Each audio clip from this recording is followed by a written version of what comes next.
live kemarin malam, insya Allah tanggal 27 Mei di iNews TV, Saudara Aiman, Rakyat Bersuara. yang ya judulnya Rakyat Bersuara, yang kebetulan di situ sangat menyayangkan seorang advokat, ya, padahal seorang advokat itu disumpah berdasar pasal 4 ayat 2, ya harus objektif lah menyampaikan gitu ya, dalam sumpah itu di Undang-Undang Advokat 18/2003.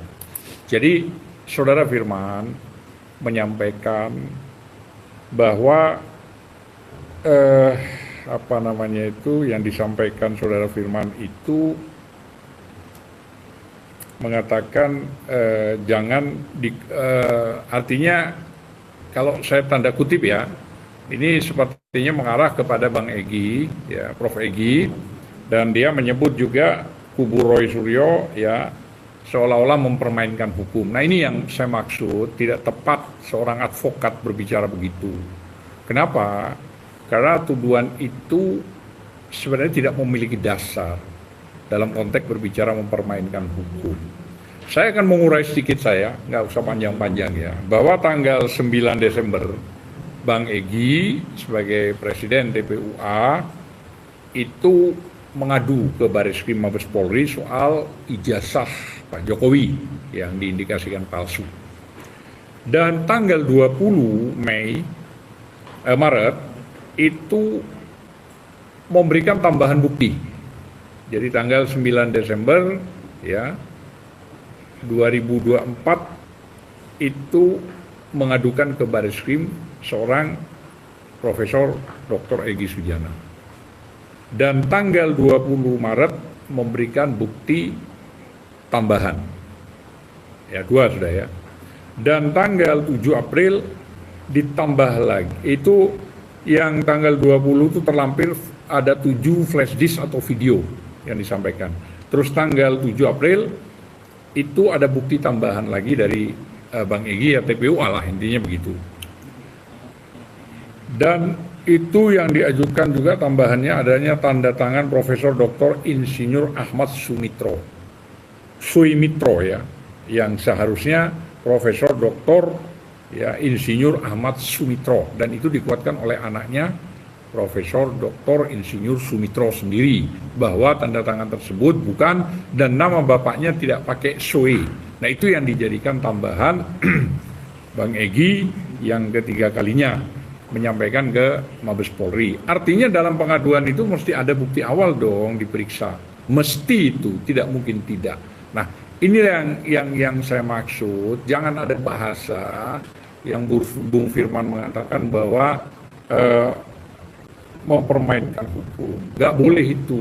Itu Anda tahu kan Undang-Undang Advokat itu 18/2003 pasal 4 ayat 2 bahwa disumpah yang isinya harus objektif, jujur menyampaikan itu.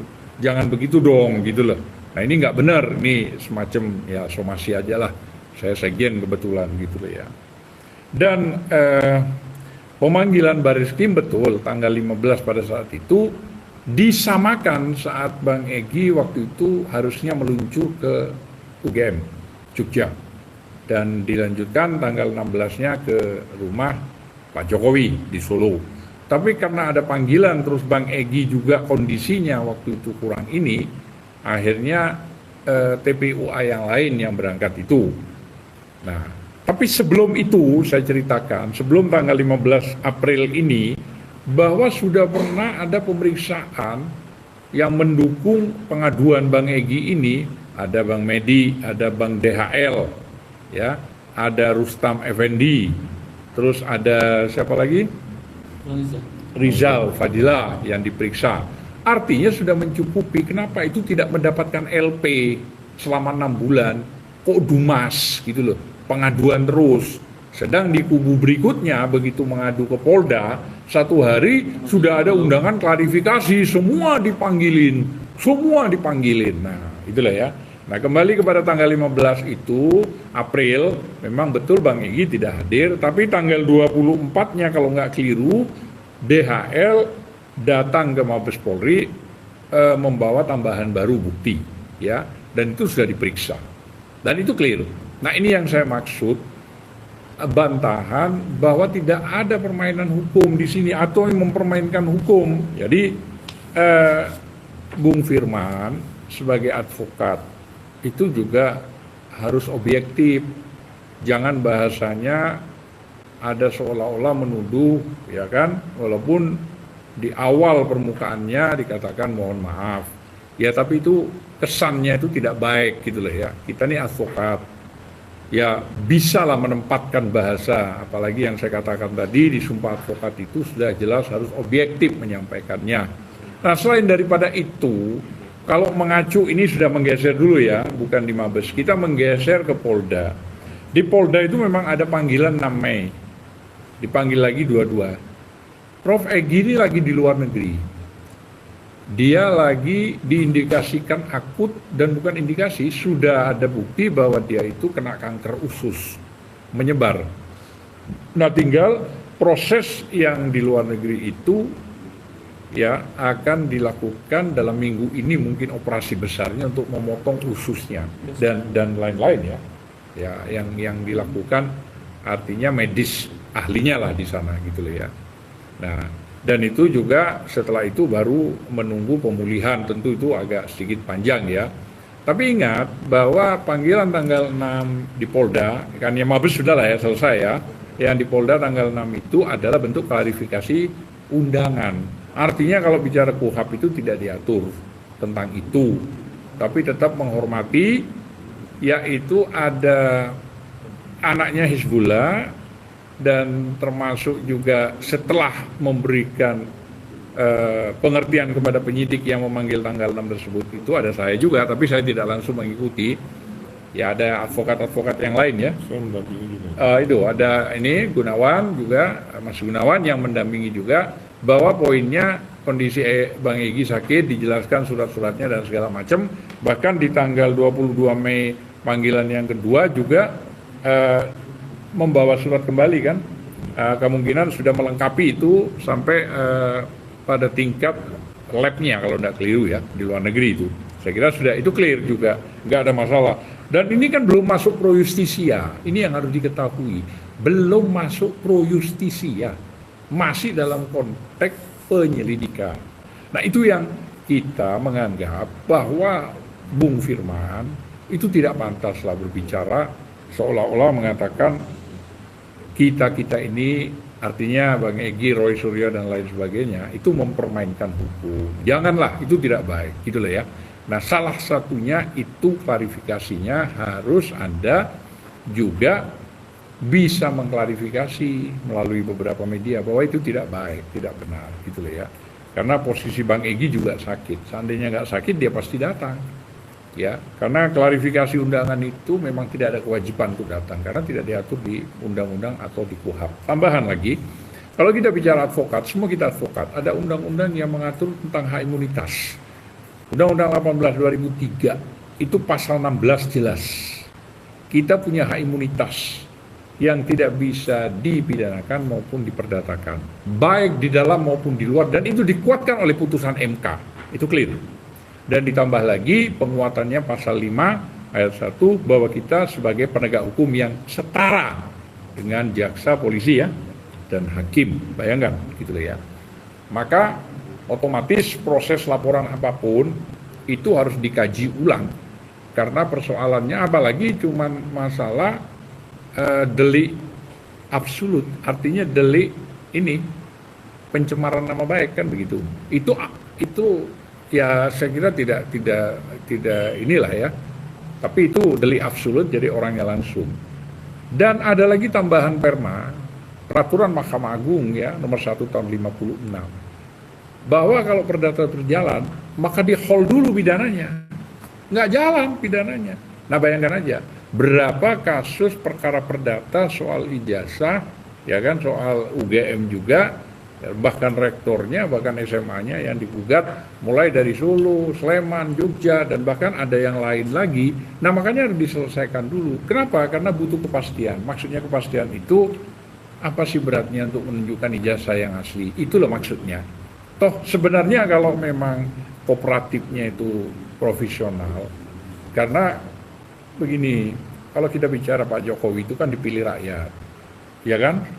Dia karena faktor rakyat, ini Undang-Undang Dasar 1945 pasal 1 ayat 2 itu rakyat menjadi penentu di situ. Daulat tertinggi itu adalah rakyat. Maka setelah dipilih rakyat, mulai dari zaman wali kota sampai dia gubernur, sampai dia presiden 2 kali, wali kota 2 kali, saya kira itu kan sudah kepuasan yang cukup absolut ya, luar biasa gitu loh ya. Maksud saya apa sih beratnya kalau cuma mau menunjukkan, nggak sampai ribut begini kira-kira, nggak saling lapor, kira-kira begitu. Kalau memang fair mau menunjukkan gitu loh ya. Oke lah, itu sudah dianggap setengah berlalu karena sekarang masuk dalam proses.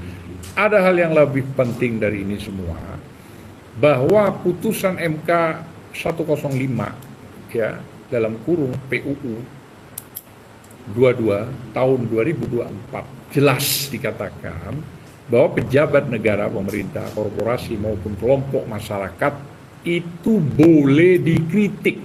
Boleh dikritik. Maknanya tidak bisa melaporkan karena pejabat negara. Nah, apakah sekarang Joko Widodo mantan presiden ke-7 ini pejabat negara? Masih iya. Karena diangkat menjadi dewas sama dengan SBY. Dasarnya apa? Dasarnya Perkap 30 tahun 2025. Kira-kira bulan 2 kemarin dikeluarkan kira-kira ya. Nah, artinya apa? Mendapat gaji yang besar. Gaji tersebut kan uang negara, uang rakyat yang masuk di APBN. Harusnya tidak perlu dong melaporkan. Masa iya sih? Seorang pejabat tinggi, ini kan tertinggi sudah Dewas ini. Dewas ini kan yang dikelola dan antara ini kan kurang lebih hampir 17.000 T. Ya, kalau dipuruskan sekarang hampir 17.000 T. Anda bayangkan itu. Dan itu tertinggi dan itu sentral kunci negara. Negara bisa berhasil disitulah nilai semua kekayaan yang ada, kira-kira begitu. Nah, diangkat menjadi dewas. Apakah Dewan Penasihat, apakah Dewan Pengarah, intinya tertinggi. Lah kan berarti dia mendapat gaji yang cukup fantastik dong, uang rakyat dan di APBN. Nah, makanya dari itu seharusnya tidak pantas juga mau melaporkan. Toh yang menjadi persoalan hanya selembar ijazah. Kalau itu dikumpulkan baik-baik semuanya, mari kita bicara secara terbuka. Sejak dulu lah ya, 3 tahun lebih lah ya, kayak gitu melakukan gitu ya. Saya kira kan clear, gak ada masalah gitu lah ya. Kita juga bangga punya presiden yang memiliki ijazah yang tuduhan itu ternyata nggak benar. Nah, saya kira sederhana kok itu. Sekali lagi saya katakan Bung Firman ya harus mengklarifikasi lah. Ya, walaupun ini bukan somasi, tapi setidak-tidaknya Anda juga harusnya memahami bahwa kita tidak pernah mempermainkan hukum dengan tadi yang kita jelaskan mulai tanggal 9 Desember itu sampai itu di Mabes sampai kita loncat ke Polda. Mungkin itu yang bisa saya sampaikan. Barangkali ada tambahan dari Mas Gunawan, silakan. Terima kasih. Yang juga harus kita pahami, harus kita sampaikan bahwa tidak ada di sini Bang Egy melakukan permainan hukum atau mempermainkan hukum. Harus kita pahami, jangankan yang masih dalam tahapan pemanggilan klarifikasi atau sebagai saksi. Seseorang yang dinyatakan sakit masuk ke dalam pemeriksaan saja, sudah masuk ke majelis hakim saja, majelis hakim itu mengembalikan kembali berkasnya ke kejaksaan. Contoh, mohon maaf, Presiden kita Pak Harto waktu itu di Jakarta Selatan, Pengadilan Jakarta Selatan pernah dilakukan penyidikan, kalau nggak salah nomor perkara 842 garing pidana PID garing 2000 garing PN Jakarta Selatan. Saat itu Pak Harto dinyatakan sakit permanen, berkasnya dikembalikan, sudah masuk itu dalam proses pro-justisia. Apalagi kondisi Bang Egy belum masuk proses pro-justisia dan sedang sakit permanen, sedang harus dioperasi. Kita mohon doanya lah, kanker, itu kanker dan sakit permanen, kita mohon doanya. Jadi Pak Firmanto, saya nggak kenal sama beliau ini, ya, hati-hatilah bicara. Tolong itu klarifikasi. Jadi tidak ada itu Bang Egy mempermainkan hukum, itu nggak ada. Beliau sedang sakit dan saya ikut menghantar PH-nya Bang Egy, karena saya juga PH-nya waktu itu, menghantarkan surat-surat dokumen-dokumen termasuk rekam medis ke Kamnak, Subdit Kamnak Polda Metro Jaya, yang kemudian kami diantar oleh personel Kamnak, Subdit Kamnak ke bagian Renata. Apa yang kami antar? Dokumen-dokumen dari foto-foto, rekaman medis bahwa menyatakan Bang Egy memang dalam kondisi sakit. Jadi hati-hati bicara, sabut bahasa yang menyatakan Bang Egy mempermainkan hukum. Terima kasih. Saya kira mungkin itu, kalau memang Mbak Mary mau ada tambahan, boleh dikit silakan. ya. Oke, assalamualaikum warahmatullahi wabarakatuh. Assalamualaikum. Jadi kebetulan saya ada di lokasi kemarin itu, Bang. Kebetulan saya ada di lokasi dan memang dari pihak yang dihadirkan itu kan sebelah kanannya itu Bang Roy Suryo, Bang Rismon, kemudian Bang Komarudin, Bang Refli di luar gitu ya. Kemudian di sebelah kiri itu Bang Firmanto, Pak Susno Duaji dan Bang Fitra. Nah, kalau saya melihat bahwa iNews TV. iNews TV bahwa tidak seimbang gitu loh. Bagaimana mungkin dua orang ilmuwan yang istilahnya hari itu seperti dikuliti oleh pengacara. Ya, tapi nggak bisa kan dikuliti. Lah iya, makanya nggak nyambung. Andai di situ ada satu orang dari TPUA akan langsung tercounter. Jadi mungkin untuk iNews masukan supaya nggak jadi gaduh gitu loh. Karena maaf ngomong ini, komen-komen orang tuh, wah Bang Egy gini-gini gitu ya, mangkir, tidak bertanggung jawab dan sebagainya, bahkan jadi doa-doa yang buruk gitu loh. Dan ini tidak baik untuk iklim hukum di Indonesia. Jadi iNews kayak kemarin juga Bang Rismon itu seperti Pak Firmanto juga seperti gini bilangnya, Bang, siap nggak nih Bang Roy Suryo sama ini, seolah-olah siap dijeruji lah intinya gitu. Nah, jadi masukan aja. Kami sebagai penonton juga nggak boleh teriak. Jadi saya melalui WhatsApp berkomunikasi dengan Pak Rismon kemarin, sehingga ada beberapa yang sempat diklarifikasi mengenai kehadiran dari Bang Egy. Begitu. Terima kasih, Bang. Ya, Assalamualaikum. Jadi itu ya sudah dijelaskan ya tadi ya, sudah sangat konkret penjelasan kita juga. Jadi sebaiknya hati-hatilah ya, kan kita advokat itu disumpah pasal 4 ayat 2 itu. Bang, Kita harus berlaku objektif. izin, ini banyak netizen mempertanyakan buktinya apa kalau Bang Egy itu lagi sakit atau lagi di luar negeri. Izin untuk biar di-spill kalau boleh ada buktinya, Bang. Itu iya, yang dimaksud kalau ini kan bukan dalam kapasitas pembuktian ini ya. Ini persoalan berbeda gitu ya. Tapi ya bukti itu sudah kita berikan kepada penyidik di Polda. Tadi yang sudah dijelaskan oleh Mas Gunawan sudah ada, dan kalau memang mau lihat Bang Egy lagi terlentang, dia lagi masih aktif, ada ya. Per hari ini. Ya, per hari ini ya. Dan rencana besok ya apa lusa dia akan dioperasi di rumah sakit luar negeri tersebut. Minta doanya ya. Ya. Presiden minta doanya supaya sembuh, supaya Ya. ini bisa cepat selesai.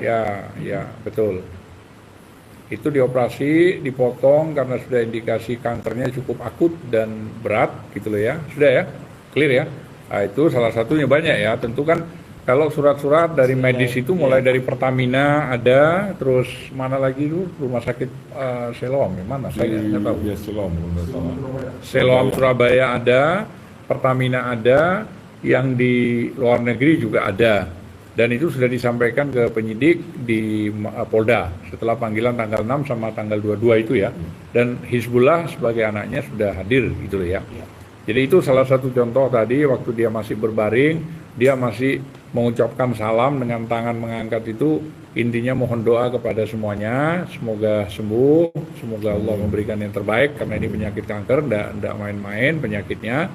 Dan kalau sudah setelah dievaluasi oleh rumah sakit dinyatakan sudah oke, nggak ada masalah, dia turun ke Jakarta, pasti dia menindaklanjuti klarifikasi tersebut. Insya Allah, saya yakin lah, apalagi soal-soal beginilah Bang Egy, pasti akan mau melakukan itu ya. Saya kira mungkin itu. Dan Bang Egy juga sudah komunikasi Sudah langsung komunikasi, dengan Bang Refli ya? ya Rafli tadi Di juga prokes mencoba secara- prokes, Ya. sudah menjelaskan beberapa hal. Telepon Tapi poin yang saya jelaskan di Mabes Polri itu sudah cukup jelas tadi.